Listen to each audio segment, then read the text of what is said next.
El título para nuestro estudio el día de hoy es Receptores y transmisores. Receptores y transmisores, ¿no? Y no voy a hablarte acerca de un montón de cosas de tecnología y cosas que de repente puedes considerar algo nerd de mi parte, pero vamos a ver esto representado aquí en este primer capítulo del libro de Primera de Tesalonicenses. Y le hemos llamado hasta su venida porque de manera general algo que tienes que saber acerca de estas cartas es que justamente hablan a una iglesia, a un cuerpo de creyentes acerca de la gloriosa venida, el retorno de Jesucristo a la tierra. Y eso, ¿cómo es que eso debe impactarnos hoy? ¿Cómo debemos vivir a la luz de lo que sabemos acerca de Jesús? No solamente lo que hizo por nosotros, sino lo que va a hacer con nosotros más adelante. Entonces es algo muy chévere. Me causa cierta tristeza a veces que este libro o estas doctrinas sean un poco guardadas en las iglesias, ¿no? Esas son un poco el retorno de Cristo. A veces es una de esas doctrinas que están empolvadas en el repertorio de sermones de los pastores en diferentes iglesias, ¿no? Y no puede ser más trágico esto, porque el retorno de Cristo es una doctrina inminente en la Biblia que nos debería hablar a toda generación. Deberíamos entender de qué se trata y por qué es que Cristo va a regresar y de qué va a pasar, qué dice la Biblia, qué va a suceder en el futuro. Y son cosas que a veces uno dice, no, pero eso es muy difícil de entender y la Biblia es muy tranca, muy complicada, hermano. Entonces yo no, esas cosas no, porque la gente no está lista para recibirlo. No está lista, pero creo que a veces subestimamos un poco a la gente, ¿no? Y entonces yo iría hasta el punto de decir que Primera de Tesalonicenses debería ser la carta o el libro de la Biblia que el nuevo creyente debe leer primero. A veces cuando una persona viene a Jesús y comienza a tener una relación personal con Él, de repente te ha pasado, ¿no? Le has dicho a alguien, oye, quiero leer la Biblia, ¿por dónde empiezo? ¿Cuál es la mayoría de las respuestas que le damos a las personas que nos preguntan? El libro de Juan. Empieza leyendo el libro de Juan. Sí, hazlo, pero yo te diría incluso, después de que leas Juan, lee Primera de Tesalonicenses. Y te voy a decir por qué. Y es que esta carta fue escrita para creyentes que no tenían ni un año de creyentes. Y los contenidos que vemos aquí, lo que vemos a Pablo compartir con estos nuevos creyentes, es como para decir, wow, esto en realidad no es para los creyentes súper maduros que ya están así medio ya hongueados, ¿no? Esos creyentes que ya tienen tantos años que ya no saben qué hacer con la teología. No, estamos hablando de nuevos personas que no tenían literal ni un año de convertidas. Estas son las cosas que Pablo tendría en su corazón para estas personas. Entonces, si tú de repente no sabes qué es Tesalonicenses, epístolas y eso, como te dije hace un rato, bacán que estés aquí, porque esto es el momento perfecto para que te enganches con los estudios de los domingos aquí en la mañana. Es lo que hacemos cuando nos reunimos. Si nos visitas o vienes por primera vez, no podríamos estar más contentos de que estés con nosotros. Es un buen tiempo para que estés aquí. ¿Por qué no volteas al que está a tu costado y dices, estoy contento que estés aquí? Ahora voltea a la persona que no escogiste y dile también, estoy también contento que tú también estés aquí, aunque no te escogí primero. Ok, entonces, Primera de Tesalonicenses, vamos a orar. Señor, gracias por tu palabra. Y en este tiempo nos encomendamos en tu presencia para que nos hables en el nombre de Jesús. Amén. Ok, entonces, quiero hablarte acerca de estas cartas, porque lo podemos leer así de porrazo, pero al final creo que es súper importante que tengamos un poco de contexto de lo que estamos leyendo esta mañana. Entonces, las epístolas, ¿no? No son las esposas de los apóstoles, por si acaso. Las epístolas es una palabra para hablar de una carta. Una epístola es una carta, es una forma de comunicación, ¿no? Estas forman, la primera y segunda de Tesalonicenses, forman un grupo de dentro de la Biblia que se han llamado las epístolas paulinas. Y suena muy letrado ese título, pero lo único que son cartas escritas por Pablo. Entonces las epístolas paulinas son cartas escritas por Pablo. Primera y segunda de Tesalonicenses, como muchas otras, son cartas escritas por el apóstol Pablo. De hecho, se cree que estas son, Primera de Tesalonicenses, se cree que esta es la primera carta que Pablo escribe dentro de todas las cartas que tenemos en el Nuevo Testamento de él. Primera de Tesalonicenses es muy probable que sea la primera carta que Pablo escribe dentro de lo que conocemos es nuestra Biblia. Ok, ahora son cartas, sabemos, es como un correo electrónico, es como Pablo utilizó la mejor forma de comunicarse a distancia que tenía disponible en esos días, utilizó lo último que le proporcionaba la tecnología a él en esos días, ¿no? Y Pablo utilizó eso, y no es como, oh no, los pergaminos son del diablo, no lo podemos usar, ¿no? No, él utilizó lo que tenía disponible en su día para comunicar el mensaje del Evangelio y nosotros deberíamos también hacerlo. O utilizar las herramientas, los recursos que tenemos a nuestra disposición, lo que la tecnología nos permite hacer el día de hoy. Tú sabes, somos una generación privilegiada en tanto que ninguna generación antes de nosotros ha tenido la oportunidad de comunicarnos tan efectivamente con un número tan grande de personas como lo hacemos ahora. Entonces, si Pablo hubiera tenido Facebook, creo que lo hubiera utilizado para la gloria de Dios. Entonces, nosotros también debemos utilizarlo. Entonces, aquí escribe una carta, y vamos a empezar por Primera de Tesalonicenses, a unos creyentes, unos cristianos que vivían en una ciudad. Se llamaba la ciudad Tesalónica. ¿Puedes decir conmigo Tesalónica? Tesalónica. Este era el nombre de la ciudad donde Pablo escribe esta carta para los creyentes que vivían allí. Ahora, sabemos mucho acerca de esta ciudad. Algunas cosas sabemos por historia universal, algunas otras cosas las sabemos por la Biblia misma. ¿Qué sabemos acerca de esta ciudad y los creyentes ahí? Bueno, acerca de la ciudad, por ejemplo, sabemos que fue fundada en el año 315 a.C. Esta ciudad fue fundada por un hombre, se llamaba Casandro de Macedonia.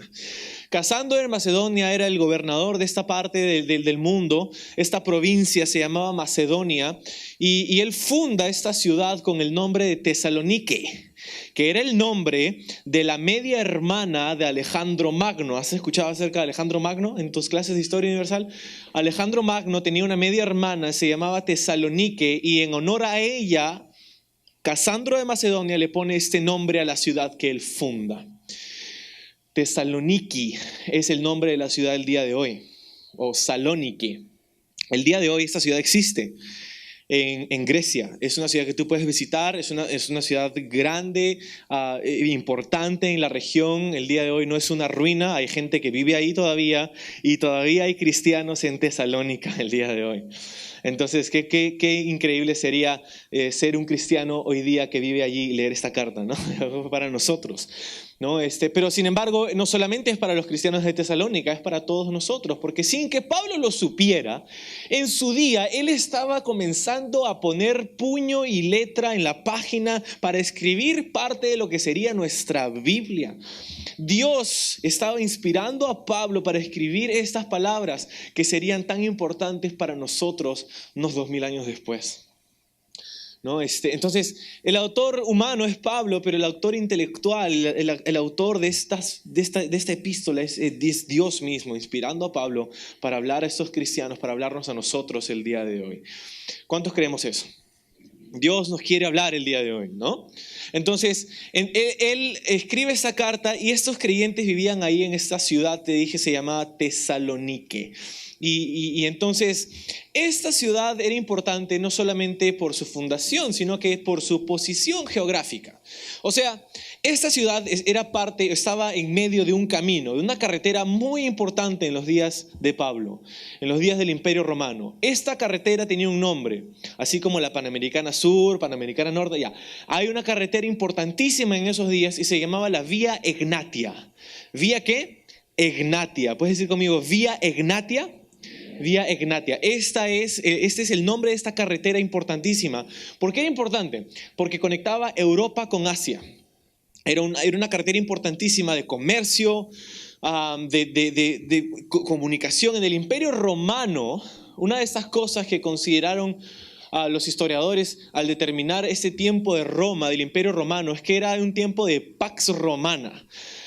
La Pax Romana era después que Roma conquista todo el territorio que conquistó, se comenzó a enfocar en generar una mejor calidad de vida para los que vivían dentro del Imperio Romano.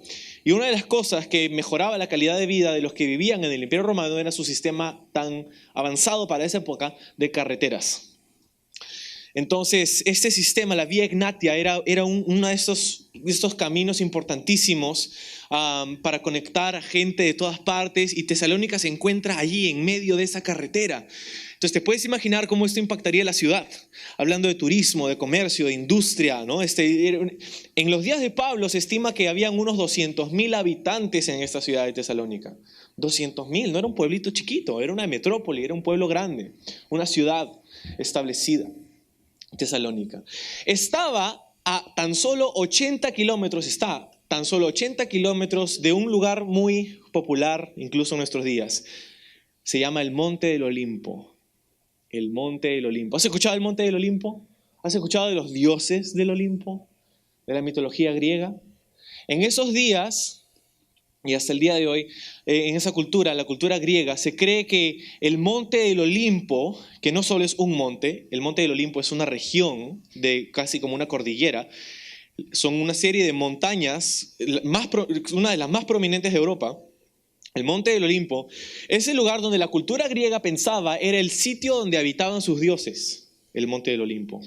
El lugar donde habitaban estos dioses del Olimpo. Y típicamente, cuando la historia lo recuenta, hay 12 dioses del Olimpo en la mitología griega. Y algunos hacen algunos cambios en la lista, pero básicamente estamos hablando de Zeus, sus hermanos y sus hijos. Zeus, Eros, Afrodita, Dionisio, Ares. Tú sabes, vemos las películas, ¿no? el día de hoy, ¿no? Pero estamos hablando de esos dioses paganos, de esos ídolos en la cultura griega, grecorromana para los días de Pablo. Entonces, los dioses del Olimpo. Entonces, vivir tan cerca a este lugar tan monumental sería una influencia para la ciudad de una manera, en un contexto pagano religioso, ¿verdad? Habrían templos, habría adoración de ídolos en la ciudad de Tesalónica. Estaba tan cerca ahí al lugar donde se congregaban todos los griegos en ese día para hacer sus cultos religiosos a los dioses del Olimpo. Un lugar donde era un centro de peregrinaje. La gente consideraba eso como un lugar santo, sacro, sagrado. Entonces, imagínate la influencia que tenía sobre la ciudad de Tesalónica. Otra cosa que influenciaba la ciudad no solamente era su comercio, por estar en una ruta de acceso importante y de comercio, sino no solamente también acerca de su proximidad al Monte del Olimpo, sino también su proximidad al centro o la cuna del pensamiento filosófico occidental, que es la ciudad de Atenas. ¿No? Está muy cerca ahí en Grecia, ¿no? Entonces está donde están los filósofos epicúreos, estoicos, es la cuna del pensamiento occidental ahí en Atenas. Y entonces Tesalonique era una ciudad llena de religiosidad, llena de cultura, llena de filosofía, llena de comercio. Era una ciudad vibrante, una ciudad increíble. Pero lo que nos hace a nosotros hablar acerca de Tesalónica el día de hoy no son ninguna de esas cosas. Nosotros hoy día, 2000 años después, no estamos hablando de Tesalónica porque era una ciudad de comercio, de filosofía o de religiosidad. La razón por la que estamos hablando acerca de Tesalónica el día de hoy es porque había en esa ciudad un grupo de cristianos a quienes Dios quiso entregarles un par de cartas a través de Pablo. Esa es la razón por la que estamos hablando acerca de esta ciudad 2000 años después. Ni la cultura, ni la religiosidad, ni el comercio, ni el bienestar, ni la pax romana, nada de esas cosas nos hace reunirnos alrededor de este concepto de esta ciudad del día de hoy, sino una iglesia, un grupo de cristianos en quienes Dios había puesto su mirada, tanto así como para darles no una, sino 2 cartas del Nuevo Testamento. Te puedes decir, esa es la razón por la que estamos hablando de esta ciudad el día de hoy. Los cristianos ahí. Entonces, eso es lo que sabemos a través de la historia. ¿Qué sabemos a través de la Biblia? Porque nuestra otra vertiente de información sobre esta ciudad es la Biblia misma. Y me encanta porque la Biblia es el mejor comentario de la Biblia. Estamos hablando de Hechos, capítulos 16 y 17. Si quieres anotarlo y leerlo en tu cuenta, está chévere, porque es en este lugar donde, en la Biblia, donde se nos cuenta acerca del segundo viaje misionero de Pablo. El apóstol Pablo salió de Antioquía, su iglesia, la iglesia que lo enviaba, ¿no? Antioquía era una iglesia increíble, una iglesia misionera. Envió a Pablo en su primer viaje misionero, en su segundo viaje misionero en el libro de los Hechos, comenzando en el 16 al 18. Pero para su segundo viaje misionero, Pablo tiene dos compañeros. Se llaman Silas, también conocido como Silvano. Silas y Silvano son la misma persona. Y el otro es Timoteo, o Timi, como me gusta decirle a mí. No, Silas y Timoteo eran dos personas que acompañaron a Pablo en su segundo viaje misionero. Lo que nos cuenta Hechos, y no tienes que voltear ahí, pero te voy a contar la historia para que estemos todos en la misma página. Ellos salen de Antioquía y quieren ir hacia Asia. Pablo quiere ir a Asia Menor, lo que es Turquía el día de hoy. Y pasa por Galacia, que está un poco más al norte, está bordeando el mar Mediterráneo para entrar en Asia Menor, pero dice la Biblia que el Espíritu Santo no se lo permitió. Dice, queríamos ir a Asia, pero el Espíritu Santo nos prohibió ir allí. ¿Qué? Como un disco que cuando para el disco de vinil. ¿Qué cosa? Que el Espíritu Santo prohibió a Pablo ir a un lugar. Espera, yo puedo entender eso si estamos diciendo que Pablo era una persona con motivaciones escondidas, con personas que él quería ir por otro, porque quería hacer turismo, ¿no? Porque quería ir a conocer, ahí, tomarse selfies ahí en la ciudad, ¿no? Pero sabemos que Pablo no tenía esas motivaciones, sabemos que Pablo iba ahí para compartir acerca de Jesús a esta ciudad, a esta región de Asia Menor. ¿Cómo es posible que Dios le diga a través del Espíritu Santo, no vas a ir? ¿Ah? Señor, pero quiero hacer tu voluntad. Ahí hay gente que se va a perder. Y el Espíritu le dice no. Y ni siquiera una sola vez, se la dice 2 veces. No vas a ir, no vas a ir. Pablo entonces, en vez de quejarse y llorar, no, ¿por qué puede ser? La puerta se cerró. Lo que hace Pablo es que sigue al siguiente pueblo y al siguiente pueblo y al siguiente pueblo. Y así sobrepasa Asia y llega a Filipos. Llega al continente europeo. Y es en Filipos donde se encuentra con una mujer que se llama Lidia. Ella era una comerciante, ella vendía una tela muy cara. Se dice púrpura. Púrpura era esta tela, era el color de esta tela. ¿Por qué te digo que era muy cara? Porque el pigmento que utilizarías para pintar, teñir una tela de ese color era extremadamente caro. Es por eso que la realeza, por siglos, el color de la realeza ha sido el color púrpura. ¿Por qué? Porque es la tela más cara. El púrpura era una señal de estatus, de fama, de autoridad, de poder, de riqueza. Porque era una tela muy cara. Estamos hablando de Lidia. Ella vendía esta tela. Quiere decir que su negocio estaba yéndole muy bien. Su negocio estaba yéndole bien. No era una mujer de escasos recursos, era una mujer de lo contrario a eso. Tenía muchos buenos, grandes recursos. Tenía un trabajo, un negocio. Ella escucha acerca del mensaje de Jesucristo, el evangelio que Pablo le predica y se convierte a Jesús. ¿Y qué crees que hace? Ella va y dice, no puede ser, tengo que renunciar a mi trabajo porque me tengo que dedicar a servir a Dios. Ya no puedo ser comerciante, ya no puedo tener mi empresa. Ya no puedo hacer esto, ahora Dios me va a pedir que yo vaya y trabaje y lo deje todo por su causa. ¿Eso es lo que pasó con Lidia? No me dejes engañarte. Eso no es lo que pasa con Lidia. Ella se convierte a Jesús y ella dice, ok, ahora Jesús es mi vida, pero ahora en vez de dejar mi trabajo, voy a usarlo para su gloria. En vez de renunciar a este privilegio, quiero verlo como una oportunidad de expandir su reino. Todos estos años he estado construyendo mi imperio, pero ahora quiero construir y edificar el reino de Dios con mi negocio, con mis recursos. Y Lidia se convierte en la persona que impulsa las misiones en todo el continente europeo. Ella abre su casa para que los cristianos se reúnan ahí. Ella da finanzas para subvencionar parte de los gastos de los viajes misioneros de Pablo. Ella se convierte en una compañera, colaboradora del ministerio de Pablo. Qué alucinante. A veces nuestra idea, oh, Dios me está llamando, entonces tengo que dejarlo todo. Sí, a veces, pero no siempre.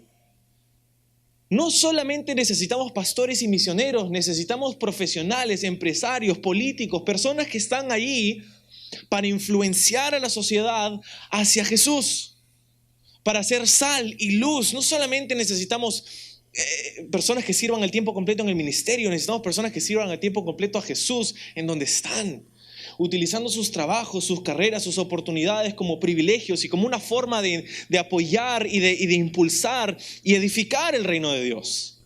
¿Cuántos creen eso? Claro, necesitamos de ambas cosas. No solamente pastores, no solamente misioneros, necesitamos personas que los envíen también. ¿Cómo irán, dice Pablo, si nadie ¿Cómo oirán si nadie les predica? ¿Cómo les predicarán si nadie va?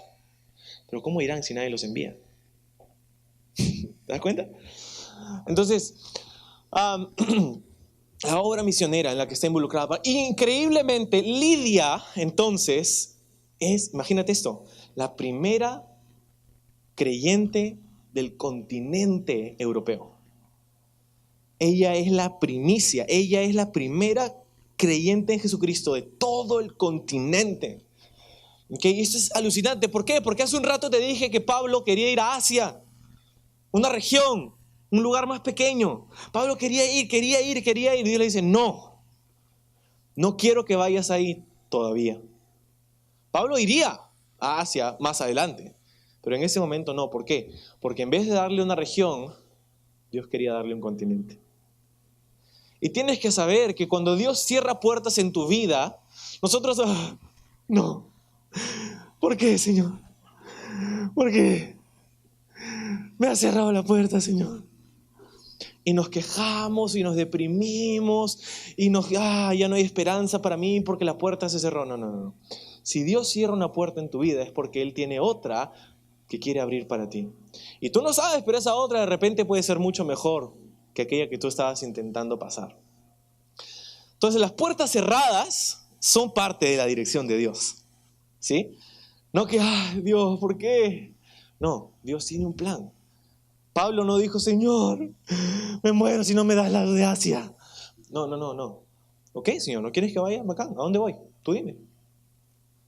Y en vez de alcanzar una región, alcanzó todo un continente. Y por producto de eso también terminó alcanzando la región.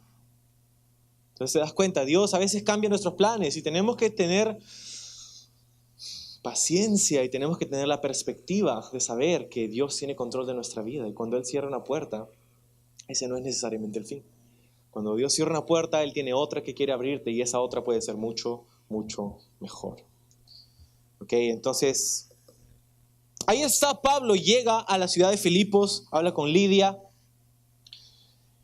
Pero lo que pasa en esa ciudad de Filipos es interesante.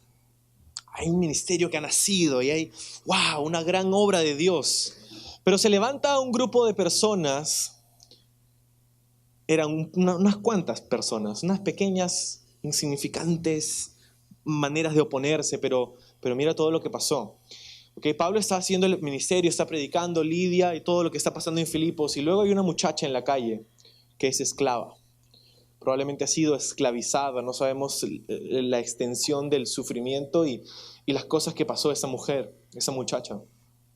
No solamente era esclava, sino que estaba endemoniada, dice el libro de los Hechos. Y ella era utilizada por sus amos, que es feo, incluso hablarlo es feo, pero ella era utilizada por sus amos para tener un kiosco de adivinanza.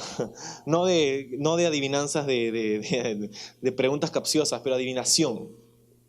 ¿No? Era un kiosco de adivinación y la gente venía y pagaba dinero para, acá te leemos la bola de cristal, ¿no? Te leemos la palma de la mano, las cartas del tarot, quieres saber tu futuro, acá te lo decimos. Y fíjate que quien hacía esto era una persona endemoniada.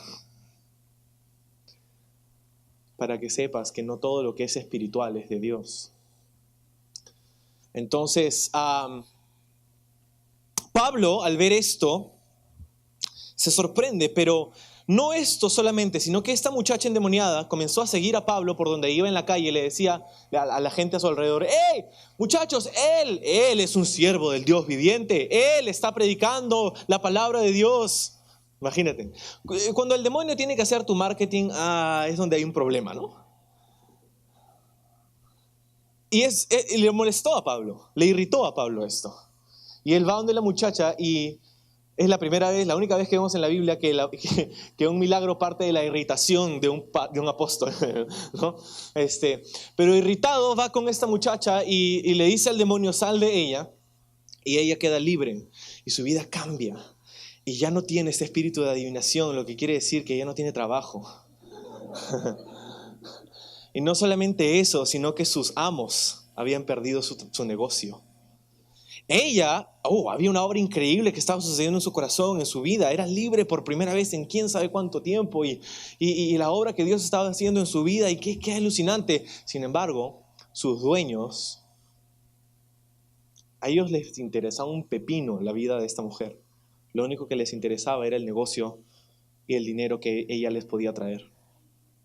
Qué triste, qué nefasto cuando vemos a las personas, en vez de valorarlas por quien son, las vemos y las tratamos en función a lo que podemos obtener de ellas. Lamentablemente esto sigue sucediendo, hermanos. Sigue sucediendo en nuestra sociedad, en nuestro país, en nuestra ciudad, en el mundo. No tengo muchos datos para ti esta mañana acerca de esto, pero la trata de personas es una realidad el día de hoy. La esclavitud.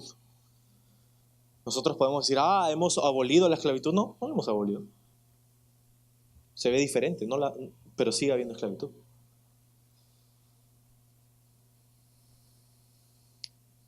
Quiero que observes, este no es el punto de nuestra enseñanza, pero quiero que observes esto. ¿Qué es lo que trajo libertad a esta mujer? El poder del Evangelio. El poder del Evangelio. Jesús fue quien trajo libertad a esta mujer. No fue un programa social, no fue un partido político, no fue una organización, una ONG. Es el poder del Evangelio que trae salvación y libertad.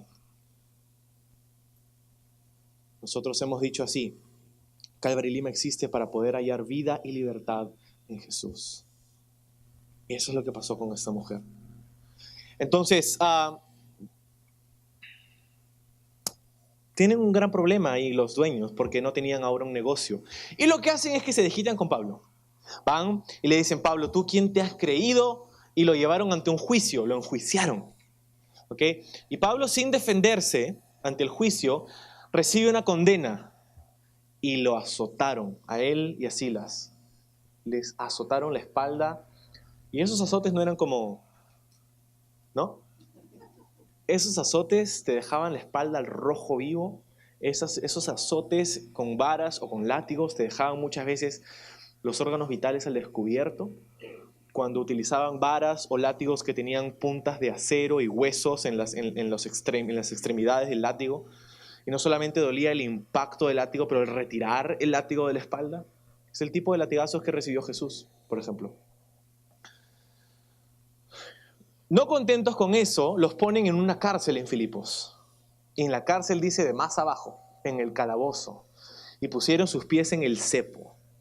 Ok, quiero que te imagines esta escena. Están en un calabozo. Lo que quiere decir esto es que están en una prisión que han cavado en el suelo para hacer una cámara, un calabozo, y la única forma de entrar y salir era por el hueco que había en el techo.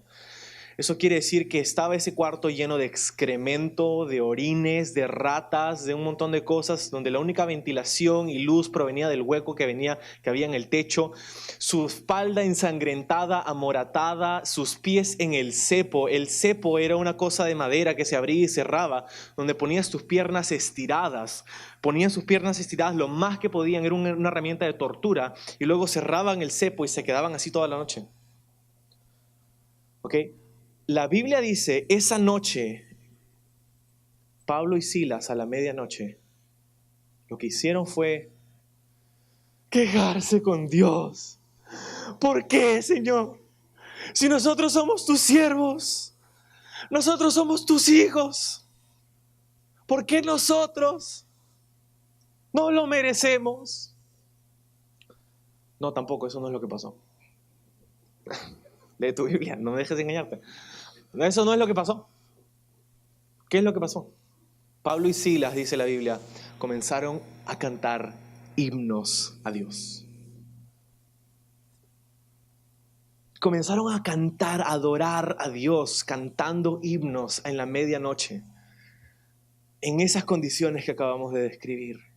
Me parece casi triste, no casi, sumamente triste, que hoy día hemos creído la idea que la adoración, que un servicio de adoración, o sea, es tan loco, pero la iglesia occidental tiene muchos privilegios y muchos beneficios, ¿sí?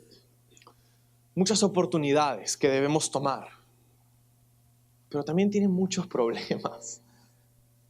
Nos hemos creído que adorar a Dios es estar en un concierto de Hillsong y con todas las... ¡Oh, wow! No tengo nada contra Hillsong, pero nos hemos creído la idea que ese es mi culto de adoración. Voy a venir a la iglesia a levantar mis manitos limpias que me acabo de echar antibacterial y entonces voy a alabar a Dios y las luces y el humo. ¡Wow! Gloria a ti, Señor. Y luego vemos a Pablo y a Silas en medio de excremento y orines, ratas, moretones, sangre, cantando himnos a Dios. Donde tú y yo que estuvimos en el concierto, adorando a Dios con nuestras manitas levantadas, hubiéramos estado quejándonos, maldiciendo probablemente a Dios por nuestra situación.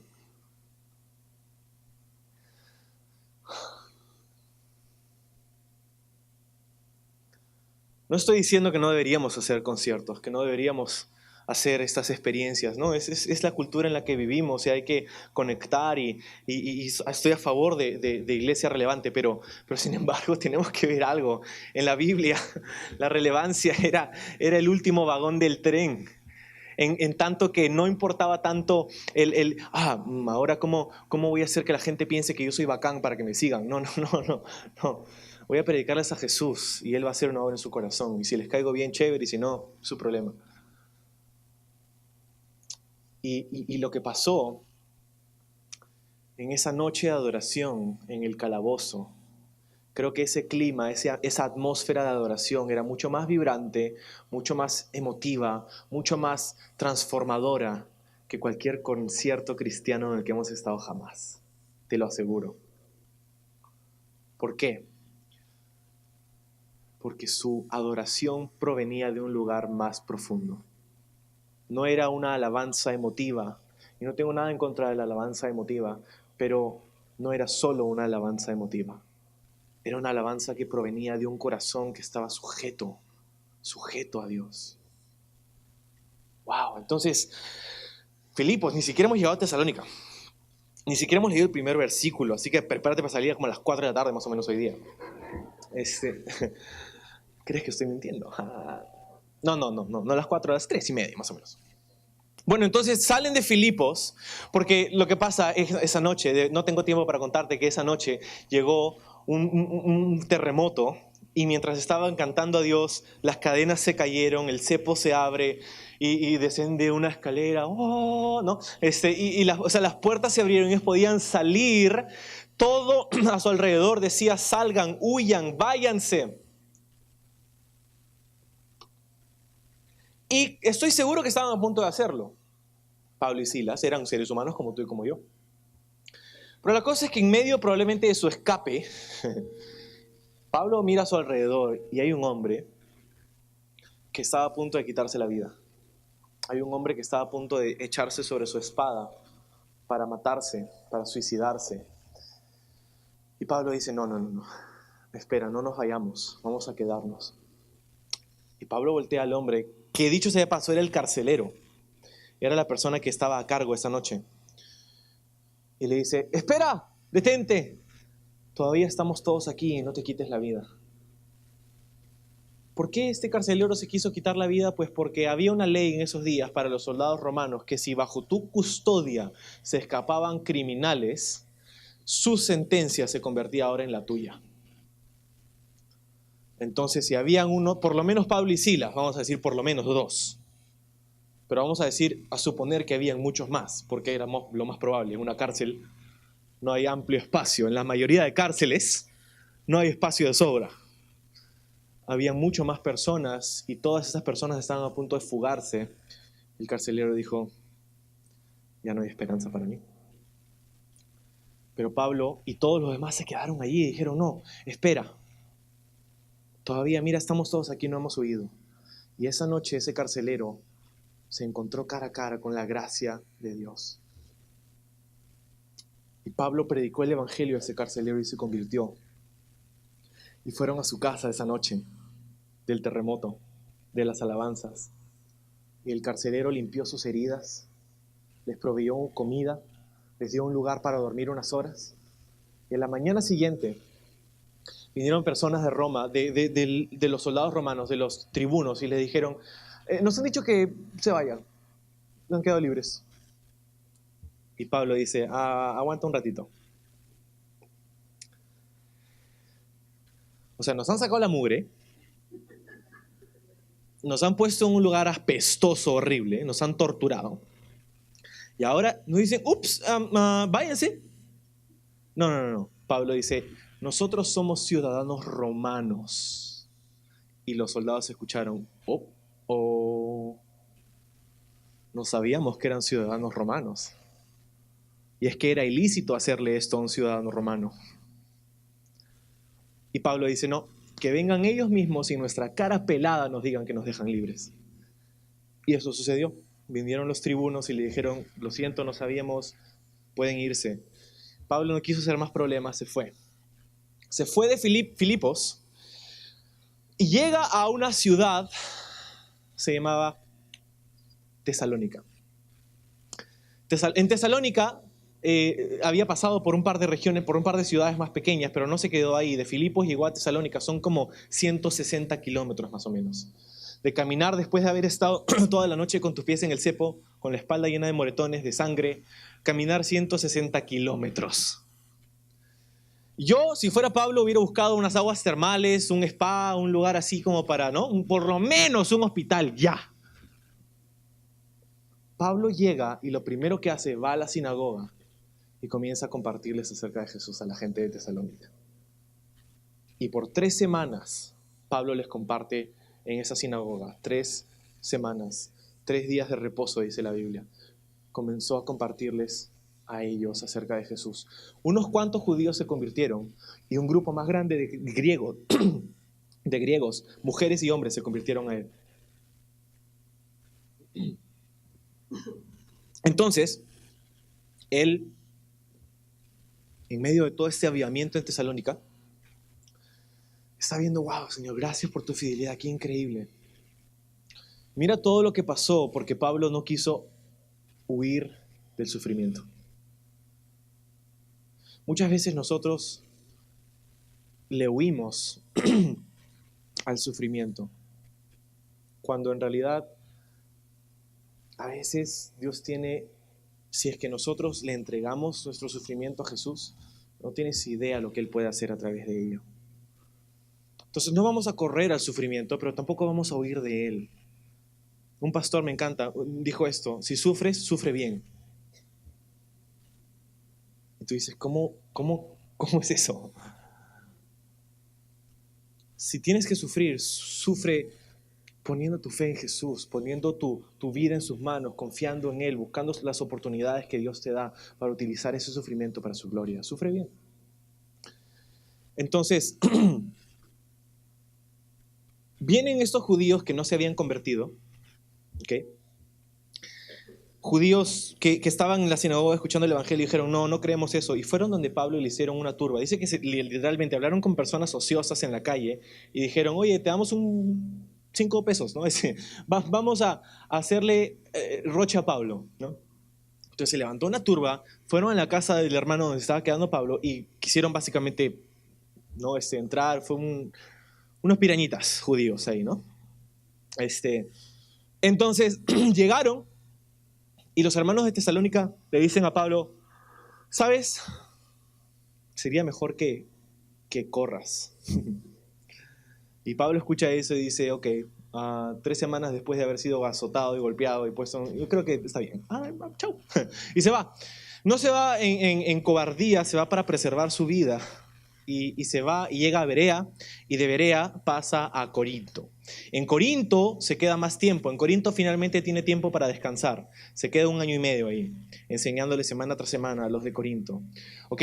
Pero cuando él sale de Tesalónica y pasa a Berea, antes de ir a Corinto, le dice a sus hermanos que estaban con él, Silas y Timoteo, le dicen, chicos, yo tengo que ir, voy a pasar a Corinto, pero ustedes, por favor, vayan a Tesalónica, porque quiero que vean cómo están los creyentes ahí. Quiero que me cuenten, quiero que vean, quiero que les enseñen y que me traigan un reporte de cómo está la iglesia en Tesalónica. Acuérdate, para ese tiempo la iglesia no tenía pero ni 1 año de haber sido plantada. Ni 1 año. Entonces van y regresan y se encuentran los tres otra vez en Corinto. Y Pablo escucha el reporte de Silas y Timoteo. ¿Cómo están? ¿Te puedes imaginar? Es como, wow, yo quiero escuchar cómo están. Y no era tan fácil como, oye, ¿cómo están? Por el WhatsApp, ¿no?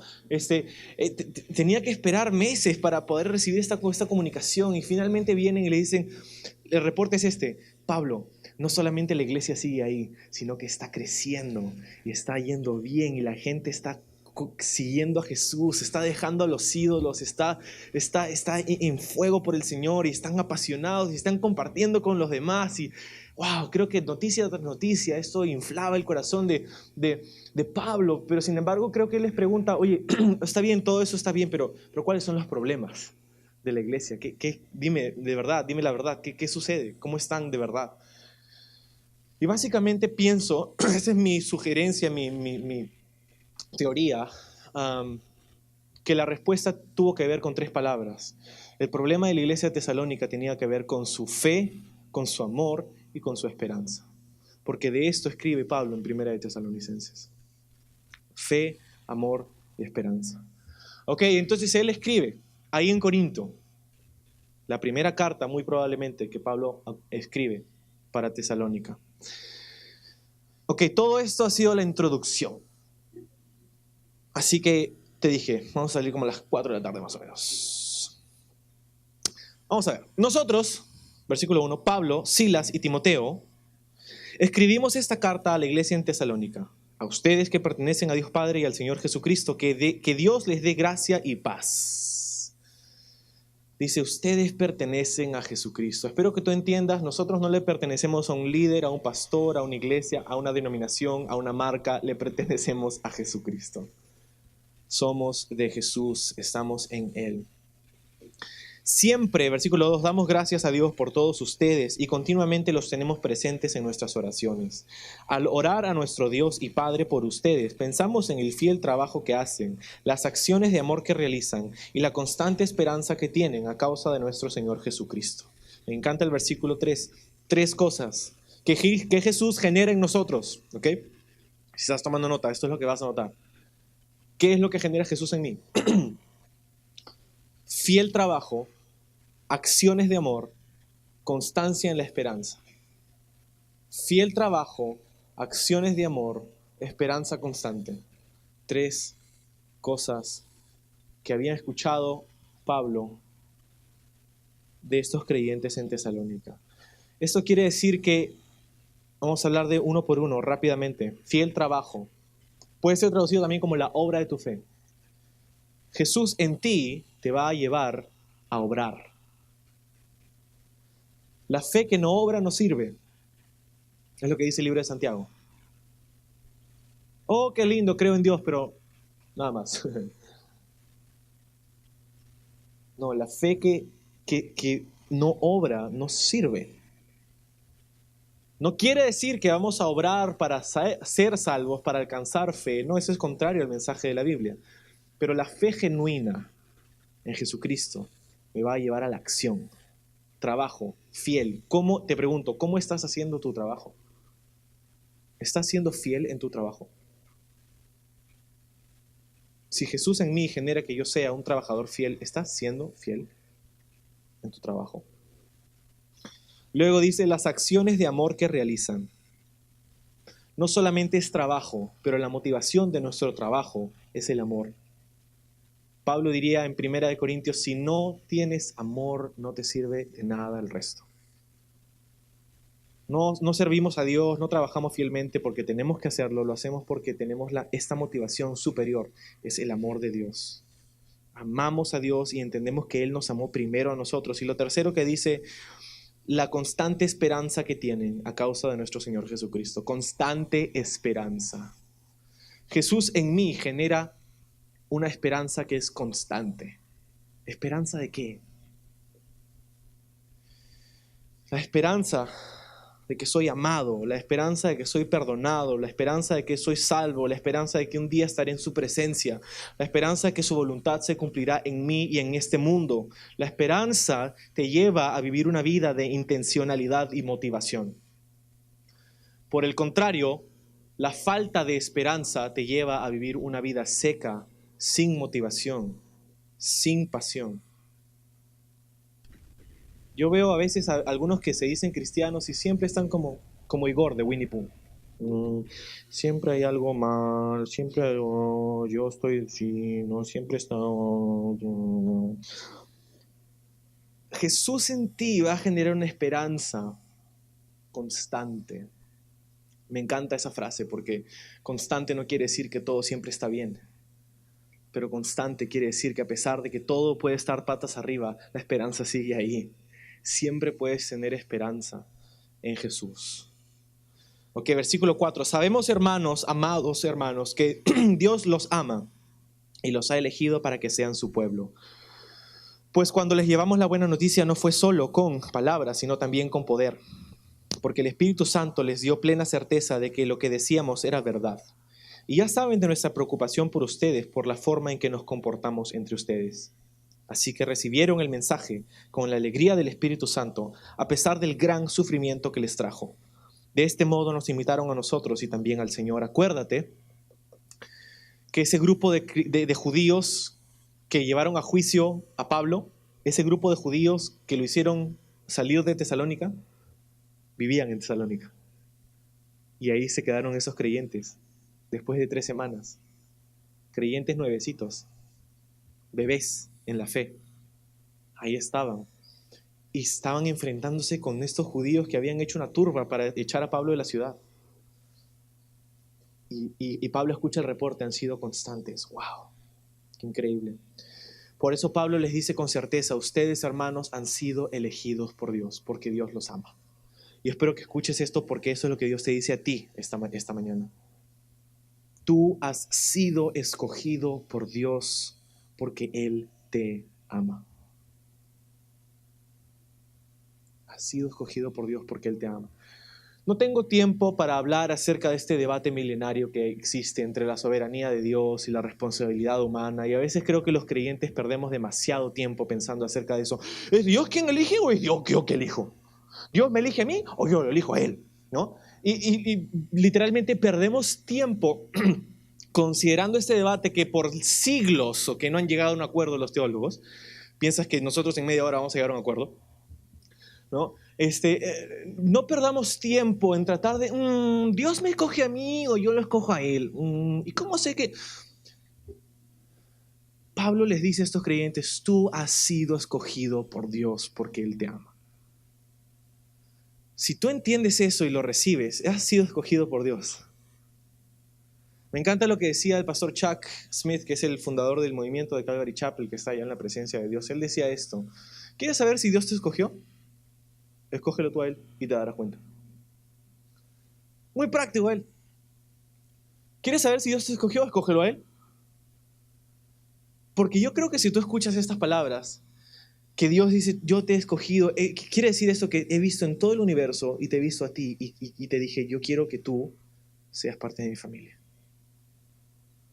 Si tú escuchas esto de parte del Dios Todopoderoso y te dice, yo quiero que tú seas parte de mi familia porque te amo, y te he señalado dentro de toda la humanidad, te he señalado a ti porque te amo, y tú te quedas en, pero yo lo escojo a Él o Él me escoge a mí, ¿y cómo sé si la otra persona? ¿Te das cuenta de lo que estamos tratando de decirte? No pierdas el tiempo en el debate. No pierdas de vista el propósito de saber que has sido elegido por Dios. Es para que te des cuenta de cuánto Dios te ama a ti. Y por si acaso, hablamos de la esperanza, ¿no? Siempre hay esperanza. Yo pienso que hasta que una persona da su último aliento, todavía tiene esperanza. Entonces, versículo 5, hemos leído, ustedes han escuchado la buena noticia que nosotros compartimos, dice, no solo con palabras, sino también con poder. Así que recibieron el mensaje con alegría, a pesar del sufrimiento. No sé tú, pero yo al leer estas dos palabras en un solo versículo digo, ¿qué hacen juntas? Sufrimiento y alegría. Normalmente pensamos que estas están en extremos opuestos del espectro. Son palabras que no se pueden ver juntas. Sufrimiento y alegría, sufrimiento y alegría. Pero en la Biblia están en un versículo. Así de lejos está el sufrimiento y la alegría. Un solo versículo. ¿Por qué? Porque si sufrimos bien, si le entregamos nuestro dolor, nuestro sufrimiento al Señor, encontraremos que esa esperanza convierte nuestro llanto, nuestro lamento en danza, como dice la Biblia. De este modo, al final del 6, nos imitaron a nosotros y también al Señor. Como resultado, han llegado a ser un ejemplo para todos los creyentes de Grecia, es decir, por toda Macedonia y Acaya. Y ahora la palabra del Señor está siendo anunciada, partiendo de ustedes, a gente de todas partes y aún más allá de Macedonia y Acaya. Pues donde quiera que vamos, encontramos personas que nos hablan de la fe que ustedes tienen en Dios. No hace falta que se lo mencionemos, pues no dejan de hablar de la maravillosa bienvenida que ustedes nos dieron y de cómo se apartaron de los ídolos para servir al Dios vivo y verdadero. También comentan cómo ustedes esperan con ansias la venida desde el cielo del Hijo de Dios, Jesús, a quien Dios levantó de los muertos. Él es quien nos rescató de los horrores del juicio venidero. ¿Okay? Y entonces Pablo está diciendo, en esencia les está diciendo esto: chicos, déjenos un par de personas para compartirles el evangelio, pues no se pasen. A todo el mundo le comparten ustedes, yo también quiero compartirle a alguien más, pues.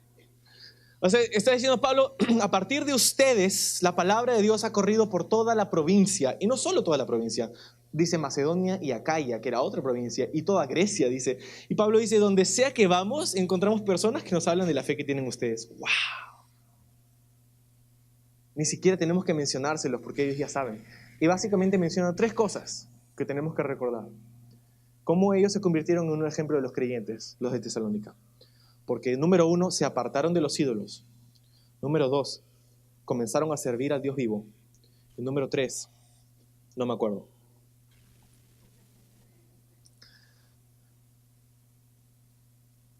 Número 3, esperaban con ansias la venida de Jesús. Esperaban con ansias la venida de Jesús. Se apartaron de los ídolos. No puedes tener y servir a dos dioses. Solo hay un lugar para Dios en nuestra vida y es el primer lugar.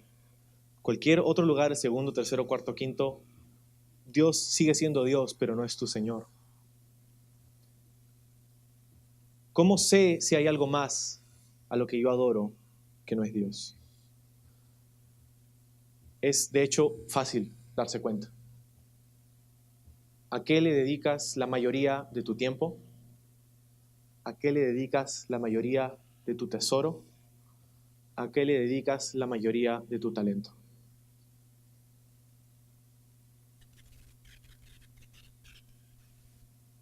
Si hay algo más que ocupa tu tiempo, no quiero decir todo tu tiempo, pero esa es la parte más importante de tu tiempo.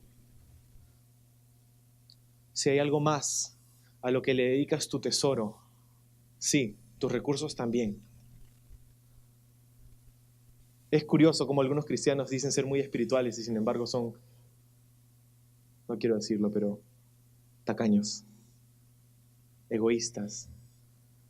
Quiero que Dios me bendiga y me bendiga y me bendiga, pero yo no quiero bendecir a nadie más. ¿A qué? Yo estoy ahorrando para comprarme, estoy ahorrando porque quiero comprarme ese Play, estoy ahorrando porque quiero comprarme ese iPhone, estoy ahorrando porque quiero ir a ese viaje, estoy ahorrando porque quiero... No hay nada malo con ahorrar para esas cosas, pero ¿es Dios a quien le dedicas la mayoría o la mejor parte de tu tiempo? ¿Es Dios a quien le dedicas la mejor parte de tu tesoro? ¿Es Dios a quien le dedicas la mejor parte de tu talento? ¿Estás sirviendo a Dios Dijimos número 1, se apartaron de los ídolos. Número 2, sirvieron al Dios vivo. ¿Estás sirviendo a Dios? Y tú dices, sí, estoy sirviendo a Dios. ¿Cómo? Estoy sirviendo a Dios porque yo a la hora que me levanto digo, Diosito, Señor, bendice mi día, Señor. Señor, te bendigo. Y a la hora que me voy a acostar también, Señor, gracias por este día, también oro. Yo estoy sirviendo a Dios. Así, ¿y cómo?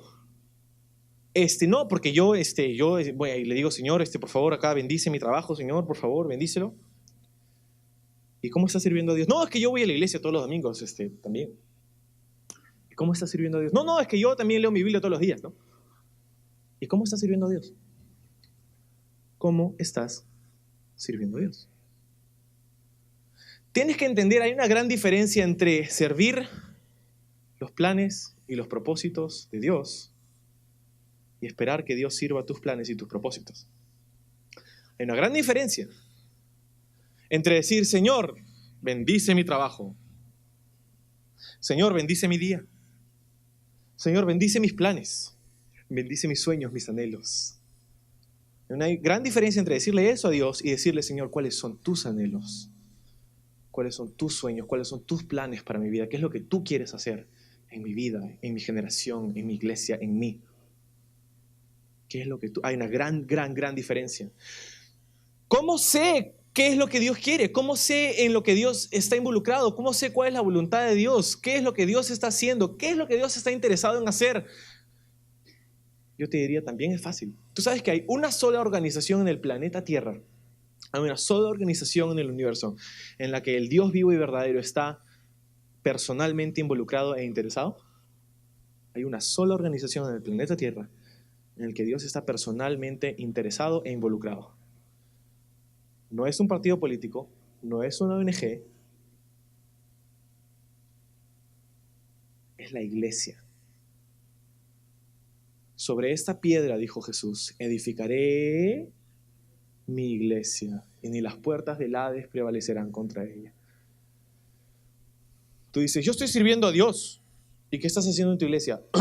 Me siento a escuchar el mensaje del pastor que está tan chévere.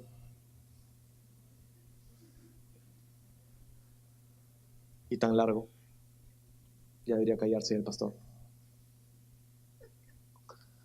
¿Estás sirviendo a Dios? ¿Estás siendo parte de lo que Él está haciendo o estás esperando que Él bendiga tus planes, tus sueños y tus propósitos? Una gran diferencia. Ok. Quiero hablarte de 4 cosas y voy a invitar a los chicos, si están por ahí, que puedan ir pasando. Si estás tomando nota, quieres apuntar estas 4 cosas, 4 puntos de tensión en el texto. ¿Ok? 4 puntos de tensión. El primer punto es la corrección y la afirmación. Corrección y afirmación. Pablo tiene cosas que corregir en esta carta, pero antes los afirma. Antes les dice, chicos, qué chévere lo que están haciendo. Esto está muy bien. Más adelante tiene cosas que corregir, pero primero los afirma. Si tú tienes personas a tu cargo en tu trabajo, si tú tienes hijos a tu cargo en tu casa, todos tenemos algún tipo de liderazgo, ¿ok? Si es en casa, si es en la calle, si es en la escuela, si es en donde sea, en tu trabajo, todos tenemos algún tipo de liderazgo. Todos influenciamos a alguien más. Escúchame esto. Si todo lo que las personas te escuchan decirles es corrección, esas personas probablemente no se van a quedar mucho tiempo en tu vida. Padres, escuchen, nuestros hijos necesitan nuestra afirmación, no solo nuestra corrección. Necesitan ser afirmados por nosotros. ¿Cuándo fue la última vez que atrapaste a alguien con las manos en la masa haciendo lo bueno? Y se lo dijiste, ¡te atrapé! ¡Qué bien! Sigue así. No solamente nuestra corrección, sino nuestra afirmación. Lo segundo es la comunicación y la demostración. En el texto hay esta tensión entre lo que Pablo dice y lo que Pablo hace. Pablo dice, ustedes saben cómo nos comportamos entre ustedes. No solamente les dimos nuestras palabras, sino que les enseñamos y les mostramos el poder de Dios a través de nuestra vida. Si tú no haces lo que dices, si hay una desconexión entre lo que predicas y lo que haces, hay un problema. Porque la gente a tu alrededor va a escuchar lo que tú dices, pero va a hacer lo que tú haces. Tus hijos van a escuchar lo que tú dices, pero van a hacer lo que tú haces. El tercer punto de 4 es la tensión entre el sufrimiento y el gozo. Sufrimiento y gozo. No huyas del sufrimiento. Recíbelo con brazos abiertos. No corras a él tampoco, pero recíbelo. Job diría en su libro, en el Antiguo Testamento, ¿recibiremos las bendiciones, lo bueno de Dios y no lo malo? ¿Somos cristianos solamente porque nos va bien, porque nos han prometido una buena vida?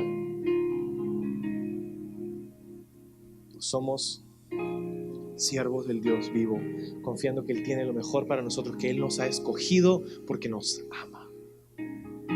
Sufrimiento y gozo. Usualmente las composiciones más sublimes, los poemas más profundos, las oraciones más excelsas, las experiencias más apasionantes